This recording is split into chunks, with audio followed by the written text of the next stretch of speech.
Good evening, I'm Shamika Neely. The statewide smoking ban goes into effect on July 1st. Melissa Turpin has more on how people plan to comply with the law. In Monroe County, where a strict smoking ordinance already exists, the new law will still change the way workplaces, businesses, and public places regulate smoking. Health Department Administrator Penny Caudell says the state ban requires businesses to add more signs and place restrictions on where smokers can gather. Smoking is not allowed within 8 feet of a public entrance, and all the public entrances will have to be marked noting that you can't smoke within 8 feet of that doorway.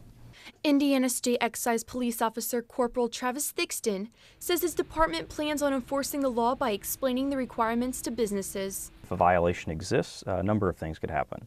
A warning could be issued, the business could be cited, depending on the circumstances. Critics maintain that Indiana's ban has too many exemptions. Indiana is the 40th state to implement some kind of smoking ban. For WTIU News, I'm Melissa Turpin. This week, some Postal Service employees in Terre Haute have been coming into work each day and have no work to do. WTIU's Gretchen Frazee has the story. The Postal Service moved the processing of its outgoing mail from its Terre Haute facility to Indianapolis, but because of a union contract, none of its workers can be laid off. So instead, they're coming into work and sitting in a room with nothing to do. The Postal Service is negotiating with union representatives in an attempt to find ways for more employees to retire or be given other jobs. In the meantime, they went ahead and took the mail.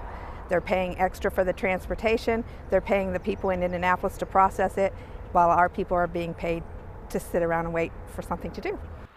The U.S. Postal Service says the plan will save money in the long term. When it's fully implemented, we'll see cost reductions of about $1.2 billion, but we're just going through this process. The Bloomington and Columbus facilities could find themselves in a situation similar to Terre Haute within the next few weeks when the rest of their mail processing is transferred to Indianapolis.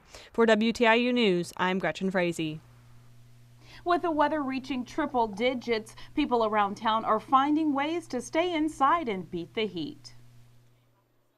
The Banneker Community Center in Monroe County offers free summer programming for kids.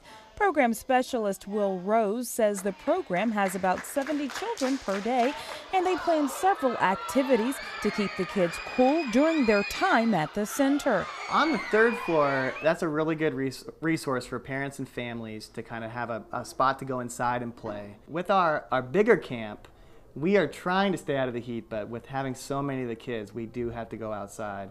We have lunch outside, and we go to the pool every day, which is fun. I mean, even if it's hot, the pool is still fun.